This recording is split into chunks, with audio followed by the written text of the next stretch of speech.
Okay, so episode 4. I'm delighted for the first time ever. It's our first official interview. Bassy, how are we doing? Are you all right? It is. Yeah, mate, I'm all right, thank you. Yeah, I'm getting by. It's just boring, innit? I had my first day out of the house Oh, yesterday. no. Yeah.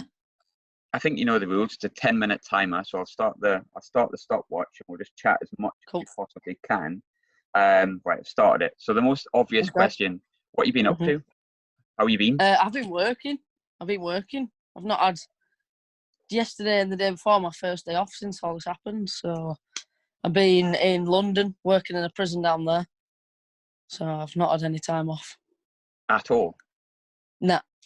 So has it just been like normal life for you then? Yeah, until it sounds daft, but until 2-3 days ago, I didn't even you don't really understand what's going on because we just get up and go to work every day, as if nothing's different. We have to go to a shop when we need to go to a shop, but just go to work every day and then come home, go to bed. It's the same kind of thing. So until Tuesday when I had my first day off, and I was driving about and there was no one anywhere, that's when it kind of hit me where it was all a bit real. I didn't have a clue what was going on, mate.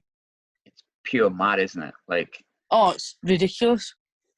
It's just the thing, I went for my first run yesterday in 14 days and I think I passed one person. And the nice thing was they were really smiley. They were like, all right, mate. Yeah, and I was like, hello. And it's almost like people are so starved of conversation. Hi, friend. Yeah, I don't know you at all, but hello. So have you managed to kind of do any training and stuff? Because obviously I know that I think Tom and Greg have kind of had a bit of, did they have some kind of strength and conditioning thing put together? Yeah, they've sent programs over, but at the minute I just every minute of the day I'm working. So we do a shift from 7:30 in the morning. Sometimes when I was in London, I was there till 9:30 at night because you can't get out of the prison. So you're not allowed in the gym at work. So for the last 2 weeks, I've not done anything. With it being prison and stuff like that, that would be classed as key worker, isn't it? Because that doesn't close down at all, does it? No, unfortunately, no. We don't have Christmas Day off or anything. It's Christmas. We'll just end the day. Yeah, it'll be come fine. back tomorrow, lads. Please, come on. I was thinking when I've chatted to Jazz, Katie, Chris, Steph, and the last time I seen you all was the Watford game, which obviously was all really disappointing. Obviously, you got a red card. I couldn't find the footage of that happening, which was not great. No.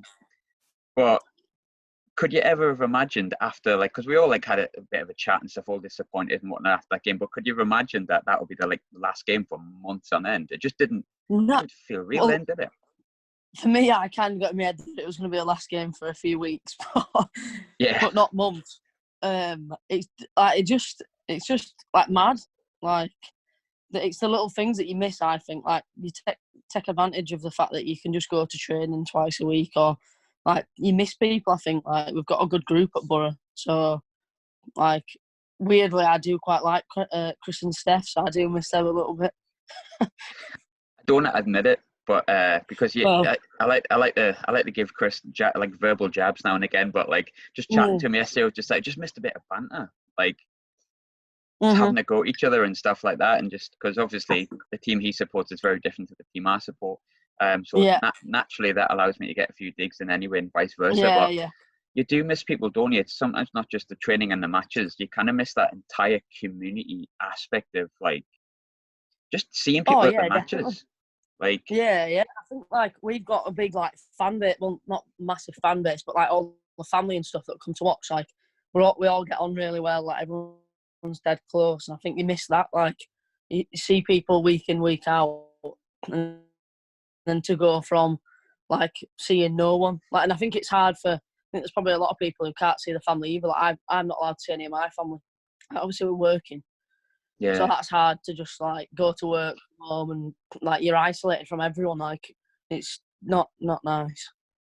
Because one good thing that came from it, I suppose, and this is just me thinking from my side, a lot sort of changed at Borough, or so I've been told, because obviously I joined in end of December, but it was around the same time that Ben took over and stuff as chairman. So there's a few changes, and when things changed, like myself when I came in a bull in a china shop trying to let's do all this media and things like that. There's a lot of change, and I think quite a lot of people were maybe once we got beaten that semi-final, unfortunately, I think a lot of people will maybe looking towards next season, get a few wins under the belt. I mean, Chris said he would have liked to have won a few games, and I absolutely get that.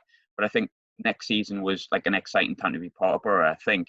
Do you think that, although it's an enforced time off, like we're going to have like maybe 4 or 5 months as opposed to maybe 2 months off, do you think that kind of just gives us a bit of extra time to prepare for like a really good season next season? Hopefully so, yeah. It's one of them where it could go either way. But I think with the group that we have got, and hopefully we keep a lot of players that we can just kick on. And it's not one of those where they're not good players. Like, we've got an unbelievable team, and every single one of them knows it. We've got good coaches in Steph and Chris, and we just need to come together and realise that we all want the same thing at the end of the day. Like, I think at some points in the season, we'd all there was people who wanted different things and people who were turning up just for a laugh with the mates. Whereas now I think we've got the understanding of we all want to be there to win. Like, we all want to do it for each other. So if we can take that on into next season and build over pre-season, then I think we'll be absolutely fine. I was talking to Jazz yesterday, and I won about how the season's been like expunged and wiped from history and doesn't exist.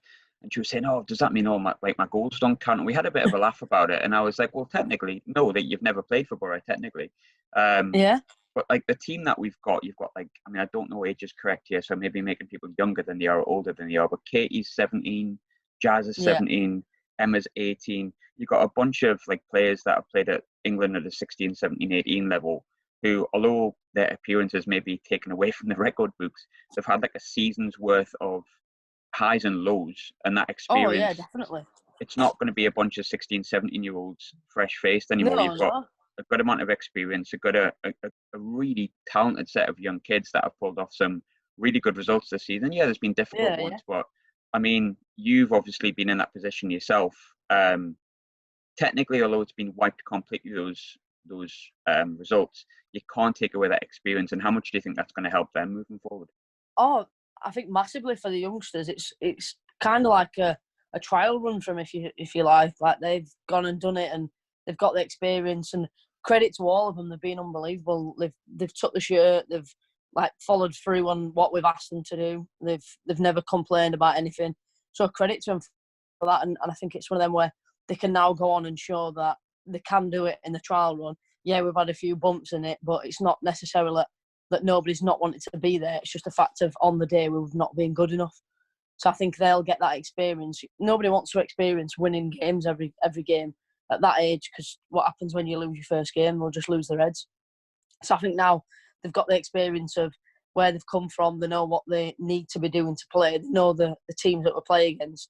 For the likes of like me and Emma Foster and Wareham, the older ones, we've played in that league for a couple of years now. We know some of the players, we know what the teams are like, we know on a weekend who we're going to come up against. But for them, they didn't have a clue, like who was coming. So now they've got that bit of experience to take into next year.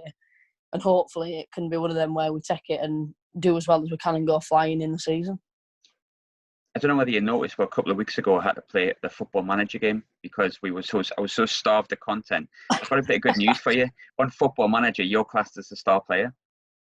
Am I? You're the 5 out of 5 star player, key player. And you're down as Rebekah Bass as well. That's weird that I don't like Becky. I don't do that. You know what it was though? My mum was texting me. She'd seen it on Twitter and she was like, "I can't believe after half an hour you've already been yellow carded." She was like, "This is just real life." I was like, "What? Like, how does this even work?" But you know what? First red card of your career, wasn't it, in the Watford game? That's your first ever red card. You've never been red carded before. So I think that's a reputation that's not deserved. You've got the League Catamol reputation without actually having the League Catamol level of cards and red cards. Everyone knows that I like a tackle, and I go flying in. But come on, like, I'm not just going to run about punching people. Like, it's not going to happen. 16 years being a Leeds fan, like it's just madness. And then for once in our life, I think, right, do you know what it is? It's happening. And then this happens. Like, every year at Christmas we do it, right? Every year we hit Christmas and then that's it. We go like rubbish and we lose all his games and that's it. And as title's done. Whereas this year we had this little blip and then we thought, nah, it's this year's for us. And then off we're on again, flying high. And then than coronavirus. It can't be avoided. It can't happen. I don't think it will. I don't think it will. You can't upset a fan base like Leeds' fan base or Liverpool's fan base, unfortunately. No, it's not. It's not fair. Liverpool have waited 30 years to win the league. Like, come on. It won't be happening if it was like Man United or someone. So let's not do it. Nah, it's not going to happen. That's our 10 minutes up, Bessie. Class catching up, mate.